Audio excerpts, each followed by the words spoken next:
Daddy, మీ అల్లుడు గారు రోజు రోజుకు మారిపోతున్నారు, గమనించారా? రోజు రోజుకు మారిపోవడానికి అల్లుడు గారు ఏమన్నా ఊసర వెళ్ళామ్మా? అర్థం చేసుకోరు. ఆయన నయా పైసా కట్నం తీసుకోకుండా పెళ్లి చేసుకున్నారా? మీరేమో కారు కొనుక్కో, డైమండ్ రింగ్ కొనుక్కోని ఏనాడైనా 25,000 రూపాయలు ఇచ్చారా? నిజమేనమ్మా. ఇప్పటిదాకా నాకు ఈ విషయం ఎందుకు తోచలేదు? ఆయనకు అర్జెంటుగా 25,000 రూపాయలు కావాలంట. ఎవరిని అడగాలో తెలియక తెగ ఇబ్బంది పడిపోతున్నారు. ఇబ్బంది ఎందుకమ్మా? నన్ను అడిగితే నేను ఇచ్చేవాడిగా.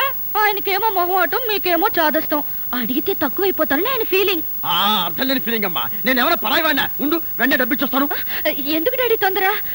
మీరు ఆయనకి నేరుగా ఇస్తే తీసుకుంటారో లేదో నాకు ఇచ్చేయండి, నేను ఇచ్చేస్తాను. అదేమీ కుదరదు. నా చేత్తో నేనే స్వయంగా అల్లుడు గారికి డబ్బిచ్చొస్తాను. నువ్వే కంగారు పడకు. నువ్వు ఉండు.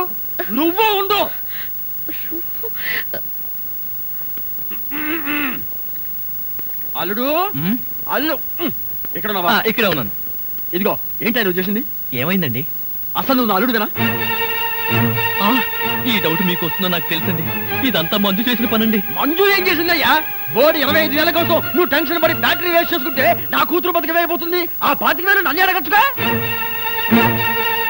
25,000? ఇదిగో, ఈ మొహోడమే నాకు నచ్చింది. అసలు నేను బతుకుని అనుకున్నావా, చచ్చి అనుకున్నావా? ఇంకా ఏమీ అనుకోలేదండి. ఇప్పుడు అనుకో, నేను బతికే ఉన్నాను.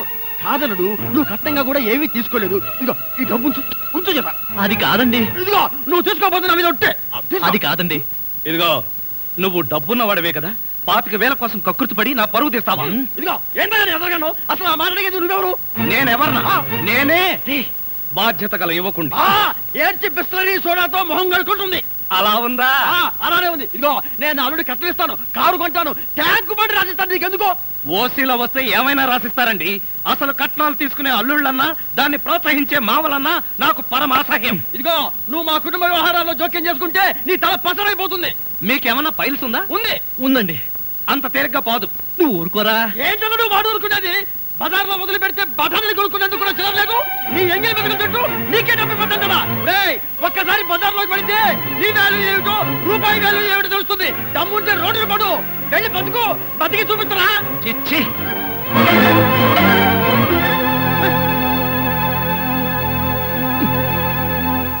ఏమిటి మంజు ఈ తుఫాను? నాకు 25,000 కావాలి, మీ నాన్న అడిగావా? అందుకేగా ఈ గొడవంతా. ఎందుకు అడిగావు? ఆయన 25,000 డిపాజిట్ చేస్తే ఆల్విల్ కంపెనీలో ఉద్యోగం వస్తుందని ఈ రోజు లెటర్ వచ్చింది. అలాగా? అయితే మరి ఆ 25,000 అన్నీ అడగచ్చుగా. ఆ తెలివి నాకేడిస్తే ఈ చిక్కులు నేను పడనుగా. అంత నా కర్మ.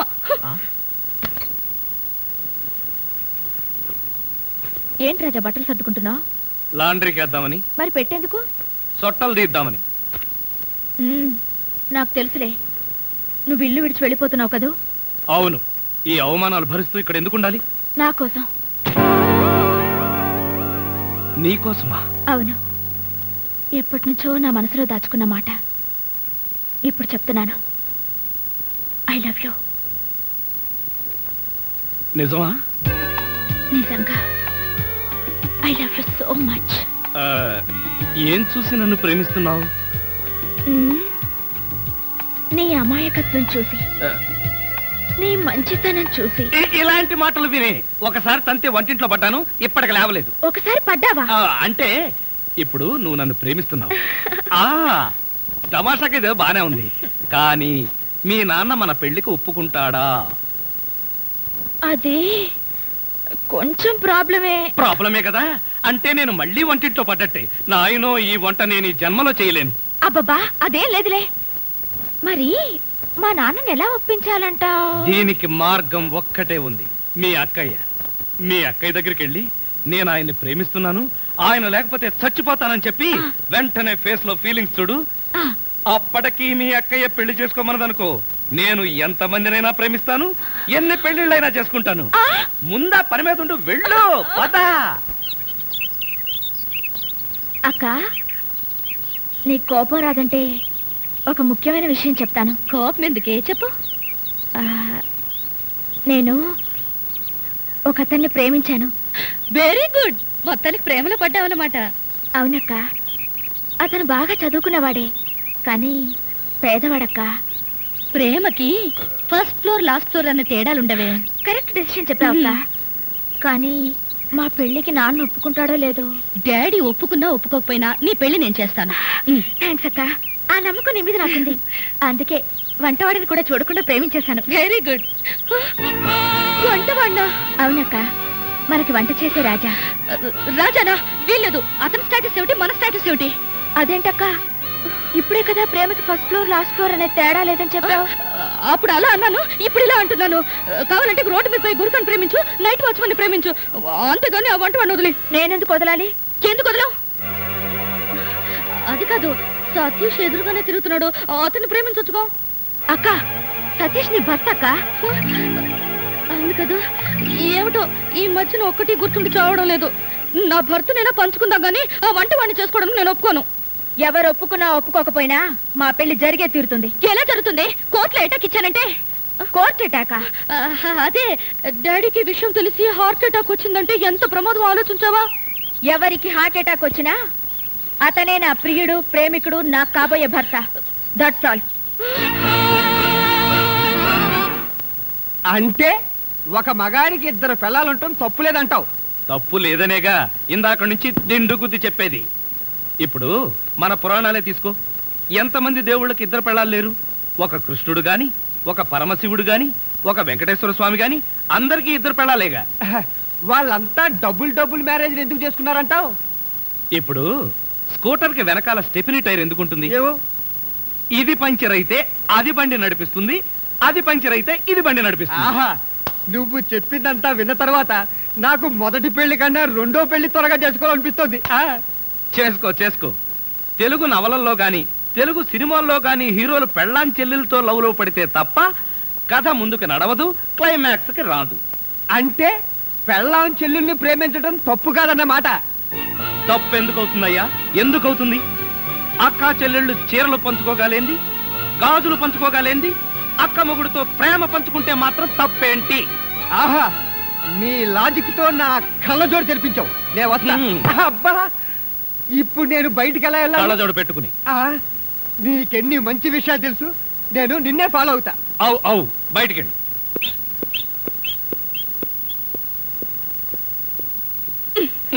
ఏం స్వామి, తమరికి 2వ పెళ్లి కావాల్సి వచ్చిందా? అవును. ఇంటి భోజనం కరువైనప్పుడు హోటల్ భోజనం తింటే తప్పేంటి? అంటే నిజంగానే మా చెల్లెల్ని ప్రేమిస్తున్నారా? ఎస్. నీ చెల్లెలతో ప్రేమ ఎలా వర్కౌట్ చేయాలా అని ఆలోచించి తెగ నలిగిపోతున్నాను. మీరు నలిగిపోవడం కాదు, పిచ్చి పిచ్చి వేషాలు వేస్తారంటే నేను నలగొడతాను. ఎందుకు నలగొట్టాలి? పెళ్ళయి 1 నెల రోజులైంది కదా, ఒక్క రోజైనా నాతో ఫ్రీగా మాట్లాడావా?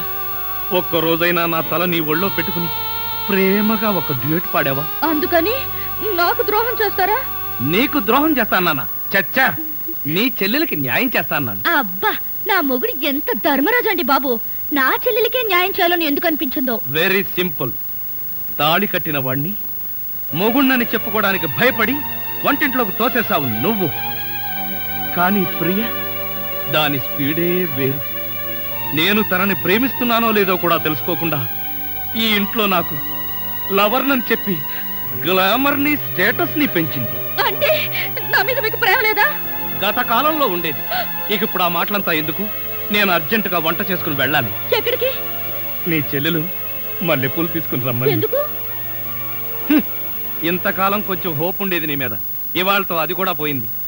ఫస్ట్ ఛానల్ నమ్ముకుంటే పేడ, పెడకలు, పందుల పెంపకమే చూపిస్తారు. సెకండ్ ఛానల్ అయితే వెరైటీ ప్రోగ్రామ్ చూడొచ్చు. Don't disturb me.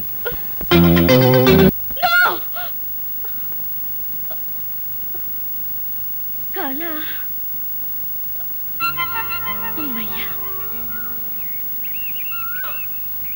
బావా, నువ్వు ఇక్కడున్నావా? నీకోసం ఇల్లంతా వెతికాను తెలుసా? ఏమిటి, నువ్వు నా కోసం వెతికావా? ఏమిటి సడన్ గా నీలో ఈ మార్పు? తప్పలేదు బాబా, ఎన్నాళ్ళని నా మనసులో మాట నీకు చెప్పకుండా దాచుకుంటాను. మనసులోని మాట త్వరగా చెప్పే. ఈ టెన్షన్ నేను తట్టుకోలేకపోతున్నాను.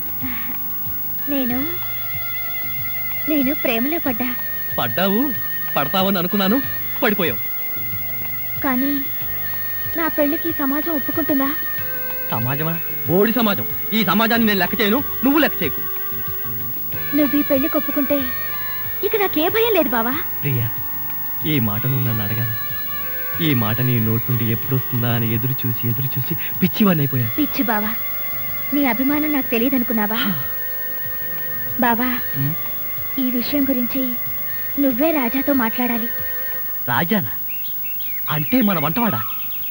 వంటవాడైనా కొంటెవాడు, చేతిలో గరిటె కలవాడు, మంచివాడు, మనసున్నవాడు. ప్రియా, ఏమిటి ట్రాజెడీ ఫినిషింగ్? మగవాళ్ళకి హార్ట్ అటాక్ తెప్పించడం మీ వంశాచారమా? మీ అక్కయ్య మీ నాన్నకి హార్ట్ అటాక్ తెప్పిస్తే నువ్వు నాకు హార్ట్ అటాక్ ప్రజెంట్ చేస్తావా? మంజు, ఈ ఘోరం విన్నావా? ప్రియ రాజాని ప్రేమిస్తుంది. రాజా కూడా ప్రియను ప్రేమించడానికి రెడీ అయిపోయాడు. అంత మిత్రద్రోహమా? ఇప్పుడు నా ప్రేమను కాపాడుకునేది ఎలా? అయ్యో, నా మొగుడిని ఎలా కాపాడుకోవాలో చెప్పవయ్యా బాబు. అసలు ఇదంతా నీ వల్లే వచ్చింది. మీ డాడీ ముందు డ్రామా వద్దు, జీవితం వేరు నాటకం వేరు అని నెత్తి మీద చుట్టుతో బాదుకుని మరీ చెప్పాను. జరిగిన దాని గురించి చుట్టు పీకోవడం కాదు, ఇప్పుడు ఏం జరగాలో ఆలోచించు. ఇప్పటి వరకు ఏమీ ఆలోచించలేదనుకున్నావా? తెగ ఆలోచించాను, ఐడియా ఏమీ రాలేదు. మరి ఇప్పుడు ఏం చేయాలి? Here here. తన దాకా వస్తే గాని తలనొప్పి, మన దాకా వస్తే గాని మాడు నొప్పి తెలియదన్నాడట. ఇప్పుడు అర్థమైందా ఇంతకాలం నేను పడుతున్న పాటలేమిటో? మీ కళ్ళు తెరిపించడానికి ప్రియన్ నేను ప్రేమిస్తున్నట్టుగా నాటకం ఆడాను. అంటే నిజంగా మీరు ప్రియను ప్రేమించడం లేదా? అడిగిన వాళ్ళందరికీ ప్రేమను పంచడానికి నేనేమన్నా రేషన్ షాప్ అనుకున్నావా? ప్రియ ప్రేమ ముదరక ముందే ఈ నిజం మీ ఏం డాక్టర్ ఇలా వచ్చారు? ఏం లేదమ్మా, మీ నాన్నగారికి మళ్ళీ హెల్త్ అప్సెట్ అయింది. పాప ఆయన హార్ట్ పేషెంట్. నేను ఇచ్చే మందుల కన్నా మీరే చాలా జాగ్రత్తగా చూసుకోవాలి.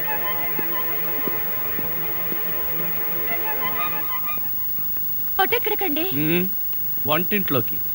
అంతులేని కథ సినిమాలో మగజయప్రదలాగా నా కథ మళ్ళీ మొదలైంది.